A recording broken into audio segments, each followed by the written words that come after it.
enorme. Entonces creo que es muy importante que nos acompañen en este conversatorio Daphne Cuevas. Y por supuesto la presidenta de la Comisión de Relaciones Exteriores, Organismos No Gubernamentales, la senadora Lucero Saldaña, que además de ser secretaria de la Comisión de Derechos Humanos, ambas somos secretarias de la Comisión de Igualdad de Género y secretarias de la Comisión de la Niñez y secretarias de la Comisión de Trata. Entonces, como ustedes pueden ver, junto con algunas otras compañeras senadoras, somos un equipo que tenemos trabajo interdependiente, porque así es, entre varias comisiones, lo que nos permite tener cierta efectividad. ¿Por qué lo digo? Porque es verdad que las mujeres parlamentarias, igual que los señores, somos parte de una élite. No reflejamos realmente lo que es la sociedad y por supuesto mucho menos cómo viven el resto de las mujeres. Eso nos debe quedar muy claro. Nosotras estamos en una posición de privilegio, de poder, en una posición de toma de decisiones, y el tiempo se va, o la tomamos o salimos, dejamos de ser parlamentarias y pasamos en pena y gloria, o bien incidimos en trabajos legislativos que nos permiten resolver los problemas estructurales que enfrentamos, que llevan a las mujeres a sufrir diversas formas de discriminación. Ese es el meollo del asunto. ¿Qué pueden hacer los parlamentos? Todo, ni más ni menos que definir el marco jurídico fundamental de una nación. Esa es la tarea de los parlamentos, ni más ni menos. Es un paso importante para mí, desde mi punto de vista, es el paso estructural muy importante, esencial, para lograr desde la ley, desde el derecho, cambiar la situación de exclusión y marginación social y cultural en que se encuentran las mujeres. Y bueno, y todos los cambios estructurales en el país. Por lo tanto, el problema estructural de fondo que padecemos las mujeres es estructural. Y parto diciendo, debemos, por lo tanto, pugnar, ser reconocidas como sujetas de derechos. Para mí, ese es el primer paso. No objetos, sino sujetas de derechos, en las mismas condiciones que los hombres. Y no es fácil, porque hay que reconstruir, transformar las estructuras sociales que derivan en comportamientos culturales, que se ven reflejados en la cotidianidad de las mujeres, de cada una de las mujeres, de cada una de ustedes, estén donde estén. Entonces, ese es el primer asunto que hay que ver. Todos los derechos de las mujeres, por lo tanto, si somos sujetas de derechos, todos los derechos son derechos humanos. Ese es el gran paradigma que surge a partir de que las mujeres se organizan en el mundo y empiezan a plantear distintas propuestas, planes, etcétera, etcétera, etcétera, en reuniones mundiales, porque la unión hace la fuerza. Y más allá de lo que viva una mujer en China o en Arabia o en Argentina o en Haití o en México o en Australia, en cualquier parte del mundo, todas las mujeres, independientemente de nuestro color de piel, del idioma que hablemos, de cuál sea nuestra raza, etcétera, etcétera, el problema es el mismo. Somos mujeres. Y el ser mujeres nos ha llevado durante siglos y siglos y siglos a estar marginadas, excluidas al ámbito privado y doméstico, simplemente por una sola diferencia respecto de los hombres, una diferencia biológica, que tenemos aparato reproductor. Y entonces, como tenemos aparato reproductor, nos embarazamos, parimos, lactamos, nos volvemos a embarazar y así por la eternidad hasta que se termina ese ciclo. Entonces ya la mujer deja de servir. Bueno, en fin, Esa es una de las cuestiones que tenemos que deconstruir, pero así ha sido. Entonces, erradicar todas estas formas de discriminación que derivan de ser mujeres, por supuesto que ha llevado al derecho internacional a definir distinta legislación a nivel internacional, tratados internacionales, que los estados, cada uno de los estados del mundo, las asigna, las hace suya para incorporarnos a esta dinámica que hemos impulsado para que efectivamente las mujeres resolvamos cada una de las distintas formas que nos mantienen en discriminación, erradicarlas. Eso quiere decir entrar a la raíz del problema. Bien, ahora, ¿qué puede hacer? La gran pregunta, ¿qué pueden hacer los parlamentos? Cambiar la Constitución, en primerísimo lugar. Quitar esta visión, este enfoque, donde efectivamente el lenguaje genérico masculino lleva a que las mujeres no existíamos en la Constitución. Y aquel alegato que se dio en el Congreso de la Unión, en particular en la Cámara de Diputados, cuando se estaba discutiendo las reformas para incorporar a las mujeres en su derecho, reconocerles su derecho a votar y a ser votadas, había legisladores que decían, pero si ya las mujeres ya están incluidas en la Constitución, ya pueden votar, porque dicen los ciudadanos. No, los ciudadanos siguen excluyendo a las ciudadanas, el hombre sigue excluyendo a las mujeres. Entonces, el gran cambio de esa reforma fue incluir, son ciudadanos las mujeres y los hombres. O sea, agregar mujeres tuvo mucho que ver. Bueno, entonces la Constitución, cuando la cambias, la modificas, por supuesto que deriva en que haya adecuación en la legislación secundaria, que haya una adecuación en las constituciones locales y también en la legislación local, que haya cambios en la legislación y por supuesto, como hemos vivido en el Congreso mexicano, también en los últimos años haya nuevas leyes que están inscritas de manera específica en promover acciones afirmativas justamente para ir erradicando las distintas formas de discriminación contra las mujeres y contra las niñas por su condición de ser mujeres. Eso no debemos olvidar. Entonces, claro que hay muchas cosas que hacer, pero no solamente me refiero a la parte que tiene que ver con la legislación, porque cuando cambia la legislación repercute también en los cambios en normas, manuales, directrices, todo lo que tiene que ver con la parte reglamentaria que tiene que homologarse, que tiene que aplicarse desde los ámbitos gubernamentales en los 3 órdenes de gobierno. Aquí, por supuesto, todos lo saben, un principio del derecho es de que ninguna norma reglamentaria puede estar por encima de una ley. Una ley, de la ley deriva exactamente la norma reglamentaria. Y ahí es donde la ley tiene un gran sentido en las estructuras de una nación, en la gobernanza, porque efectivamente, al tener un precepto de ley vanguardista, que promueve, reconoce los derechos iguales de hombres y mujeres, y de manera particular enfatiza dónde hay que poner mayor atención para resolver los problemas que derivan de la discriminación contra las mujeres, pues obviamente esto repercute, o debiese repercutir, ¿sí?, al ámbito del poder ejecutivo. Entonces, el trabajo que tiene que hacer el Congreso, el Parlamento, va hacia el poder ejecutivo, y cuando no se cumple, por supuesto que va al otro poder, al poder judicial. Esa es una parte que nosotros en México apenas estamos empezando a aplicar. Quiero mencionar, porque creo que es muy relevante, cómo el poder judicial, cuando se exige judicialmente que una norma sea aplicada irrestrictamente y no facciosamente o tergiversada, lleva, en este caso, a que las mujeres estemos mejor.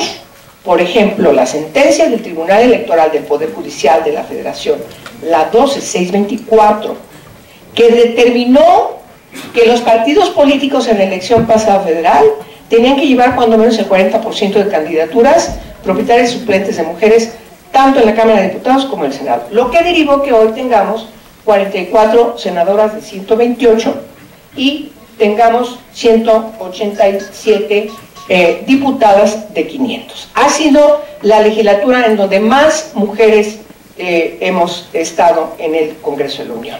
Sin embargo, quiero mencionar que eso pues no ha sido suficiente, porque exigimos que el Poder Judicial aplique la ley irrestrictamente, o quienes tengan que aplicarla la apliquen irrestrictamente, pero no es más que una resolución que puede estar resolviendo un problema en la coyuntura. Lo que tenemos que hacer es entrar al problema de fondo, y el problema de fondo es la legislación, que no debe quedar lugar a dudas para que no pueda ser interpretada a modo, como fue lo que hizo los partidos políticos en el caso del COFIPE, cuando se establece el 40-60. Ahora bien, la situación de las mujeres en nuestro país ha cambiado con la presencia de mujeres, de más mujeres en los parlamentos, en los congresos. Claro que sí, por supuesto que sí, a pesar de que hayan llegado o lleguen mujeres que no estén debidamente convencidas de lo que muchas de nosotras que estamos aquí en esta mesa sí lo estamos, porque también es un proceso. Hay mujeres que dicen, pues sí, no me gusta trabajar con mujeres, y no, yo me dedico a otras cosas y no veo los derechos de las mujeres. Pero tarde que temprano, como las que sí estamos convencidas, nos convertimos en un motor, la verdad, en poco a poco se empiezan a ver las grandes virtudes.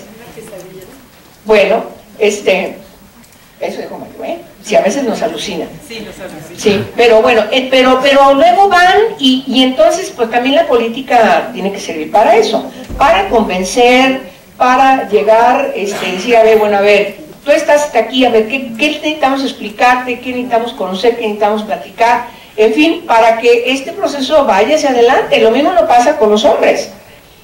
Pensar que todos los hombres son machos es mentira. Pensar que todos los hombres se oponen a que las mujeres avancemos es mentira. Miren, nosotras tenemos la experiencia en la 59 legislatura, sacamos una ley súper vanguardista, que es la ley General de Acceso a las Mujeres a una Vida Libre de Violencia, y en esta ley éramos realmente como menos del 20% de mujeres, y la sacamos prácticamente por unanimidad en la Cámara de Diputados. Y aquí en el Senado, solamente un senador, porque no entendía muy bien, no porque estuviera en contra, votó en contra.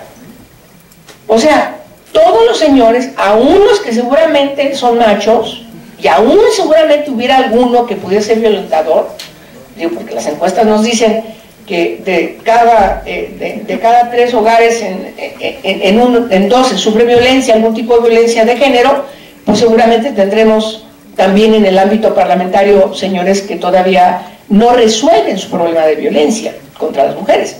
Pero todos votaron a favor, todos votaron a favor. Entonces, ¿qué quiere decir esto? Que las mujeres hemos aprendido también a hacer un gran cabildeo. Hemos sabido trabajar juntas de todos los partidos políticos, que me parece que eso es algo que hay que destacar. Hemos sabido también que no nos lleva a nada ser facciosas, ser medio solamente yo, no nos lleva a ningún lugar, sino reconocer a la otra como nuestro par, reconocerla como nuestra aliada, reconocerla como también tiene muchísimo que aportar, reconocerla como la que es necesaria y imprescindible, y entonces eso nos ha llevado a las mujeres a que estemos trabajando en favor de nuestras causas a partir de conciliar. Y eso no quiere decir que ha sido fácil. Discutimos y negociamos y encontramos puntos de acuerdo que nos llevan a veces, si no dar 10 pasos para adelante, si dar 3, 4, 5 o 7. Es decir, cada quien termina cediendo y, por supuesto, los cambios se hacen también a partir de que tenemos que tener una alianza muy importante con con quienes simpatizan con nuestras causas, que cada vez son más los señores parlamentarios. Voy a terminar mencionando cómo ha sido el proceso en Parlamento. Hablábamos hace algunos años de equidad y ahorita hablamos de igualdad. Hace unos años hablamos de violencia intrafamiliar, ahorita es igualdad de género. ¿Sí? Hablamos de etiquetación de algunos programas. Hoy los cambios estructurales en la ley de presupuesto es de que de pe a pa tiene perspectiva de género y hay un anexo inscrito específicamente con perspectiva de género. Antes hablamos de la cuota. Hoy aquí en el Senado, hace algunas semanas, aprobamos incorporar la paridad fundada en la igualdad sustantiva en el artículo 41 constitucional, para que los partidos políticos se obliguen a tener candidaturas 50-50 con mujeres y hombres, en el caso de las mujeres, propietarias y suplentes mujeres. Tenemos ahora, ya no es tan fastidioso escucharnos nuestra cantaleta de decirles, oigan, yo soy senadora, no soy senadora. Ya no hay un solo compañero aquí, cuando es en el Senado, que tome la tribuna que no reconozca la senadora, el senador, por ejemplo. Batallamos mucho en incorporar el lenguaje de género todavía en las reformas, pero cada que podemos, y lo logramos, incorporamos, sobre todo en las nuevas leyes, lenguaje de género. Pero cada vez también explicamos que esto no es una ocurrencia. Explicamos científicamente la relación que hay del lenguaje con el pensamiento y la identificación respecto de la cosa. Entonces, eso tiene una explicación científica que nos lleva a que en el debate, pues no es la cosa ocurrente que quiere que la visibilicemos o que la nombremos. Entonces digámosle para que no nos delata. No, lo explicamos científicamente, insisto, porque es un problema estructural. Es un problema estructural. Y entonces, los avances que hemos tenido nos permiten que efectivamente, con todo respeto, ya no hablemos de problemas sensibles. Ya estamos hablando de formación. Ya no hablamos de que hay que sensibilizar a los señores. En México eso, así empezamos, pero ahorita ya estamos hablando, no, hay que formar en perspectiva de género, que ese es el gran avance que hemos tenido. Ahora, ¿qué falta? Insisto, que toda esta discusión que tenemos en esta élite baje, se entiendan las leyes bajen y efectivamente no hagamos una diferencia de que todos los derechos son derechos humanos. Y por lo tanto la formación para cambiar estructuralmente una sociedad tiene que venir desde la formación de las niñas y los niños. Lo tenemos muy claro, ¿sí? Desde cómo se educan, desde qué tenemos que hacer para que los derechos, estos que decimos que son derechos humanos, derechos económicos, sociales, culturales, políticos, civiles, pero también los derechos sexuales y los derechos reproductivos sean plenamente reconocidos como derechos humanos de las mujeres.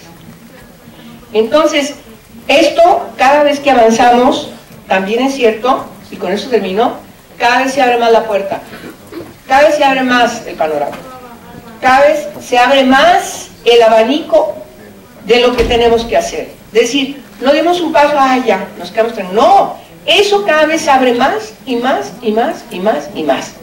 ¿Por qué? Porque el reto es construir una sociedad en donde sus poblados, en donde sus comunidades, en donde sus ciudades garanticen plena seguridad para las niñas y para las mujeres. Porque si lo logramos, es una sociedad segura para toda la sociedad. Ese es el reto, construir una sociedad distinta. Y eso efectivamente es un reto que, insisto, cada vez se abre más. Termino diciendo que nosotras las políticas, hace en los 90s, cuando empezamos a aliarnos, por eso es que somos tan efectivas. En México tenemos una experiencia de pactos entre las mujeres diversas, plurales, de todos los partidos.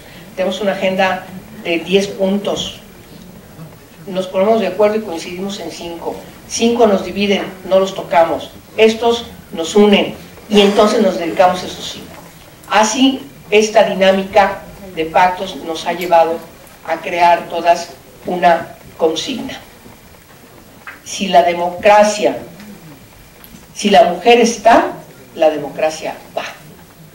No basta que los hombres decidan mayoritariamente los destinos del país. Tenemos que estar en iguales condiciones que los señores, tomando decisiones, tomando posiciones, decidiendo qué necesitamos hacer para que la sociedad efectivamente sea una sociedad como la que aspiramos y que los distintos problemas que vivimos por nuestra condición de género efectivamente se erradiquen de nuestra sociedad. Es la persecución de la utopía, lo que todavía no es. Muchas gracias por su atención.